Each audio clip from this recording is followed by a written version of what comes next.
What's up, y'all? Welcome back to the channel. This is Andy Nguyen. Today we're reviewing the Sun 68. Just kidding, we're actually reviewing the Poseidon switches. The Poseidon switches are a new switch. The GB is currently live now. This switch is a long pole switch. It's a full nylon JWK, very similar to a lavender, but a little different because there's a 3-stage spring. Yes, you heard me right, 3-stage. Does that make a difference? Honestly, the feel is interesting. It almost feels like a slow curve. People said it was bouncy. I'm not sure what they mean by that. It feels like it's a little bit harder to press at the top, and it's a little bit different of a typing experience. Of course, with springs, it always depends on preference. I can't tell you what's better or worse because everyone's fingers are different. So the color of the switch is very beautiful. It's like this green, turquoise, teal, blue type of situation. If you like that theme, great, because there's elements of the switch that is more or less a recolor. So to talk about the Poseidon switch, it is a JWK switch. It's full nylon top and bottom. How much nylon?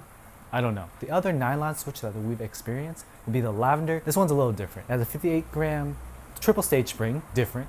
It feels like a slow curve, and it has a long pole stem. If you're into that, you like the long pole switches like the cream franken switches, then this might be up your alley without having to buy another switch and like swapping the parts. It is a GB by Moyu Studio. It's 64 cents per switch. Now that is a little bit more expensive than the 55-cent switch we're used to with a regular JWK, but these are nylon, so it's a little bit more expensive. It also has a long pole stem, so factor that into your price decision. But also it has the cool spring, so it could be a full package and you don't have to buy anything else. You don't have to do franken switching, all that mess. So the switches are unlubed from the factory, so you don't got to worry about the factory oil being inconsistent from switch to switch. And when I was lubing these, the housing was actually pretty tight. What that means is you may not need films. I didn't use films and they sound pretty good to me.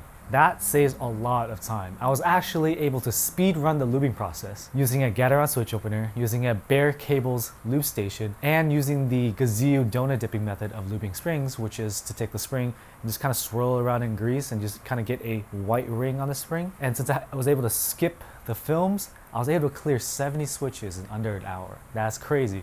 I just really wanted to see how fast I could lube switches and whether or not it affected the final product. And honestly, they feel pretty consistent to me. So with the sound and feel of this, I took out the PCB foam so it doesn't kind of mask the sound, but it is a gasket mount keyboard and it has that deep gasket sound. So you gotta be aware. Once they're lubed, I think they're pretty good. They're not the smoothest switch, but I definitely remember the lavenders being like this also. It wasn't as smooth as a regular JWK, but the sound is a little bit deeper. It's not a thok, I would say. It's not a high-pitched clack, I would say. It's actually right in the middle, like a JWK nylon switch. It's a little bit of like a deeper clack.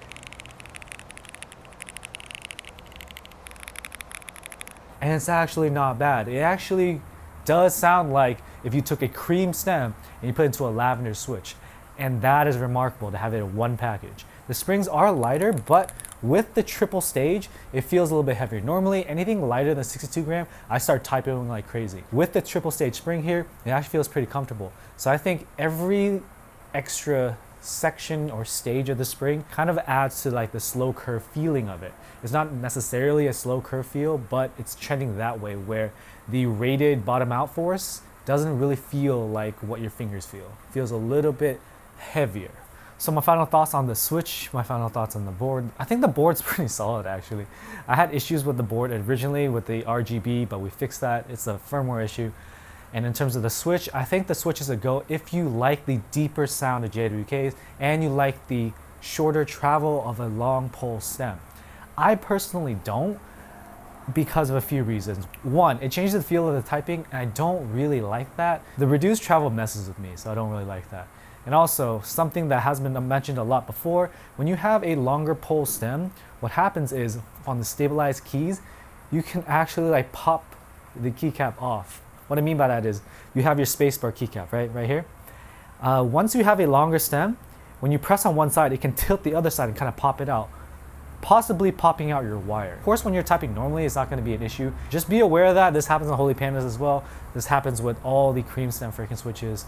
I've actually popped out a wire once I finished the build just because I was holding the keyboard and I was holding it by the right shift and it was a full R shift, and pop, there went the wire, and then I had to fix it at the end of the stream after I had just built it. In my opinion, I think the Poseidon switches are a go because it doesn't feel like just a JWK recolor. The full nylon does what it says. It makes it deeper. The spring actually doesn't ping when it's lubed, and it has a cool feel, so it's different.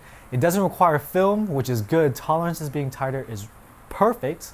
Love that, because It can make the lubing process faster, and they look cool. I know that's one of the things no one really cares about, but some people really do. Thanks for listening. See you in the next video. Peace.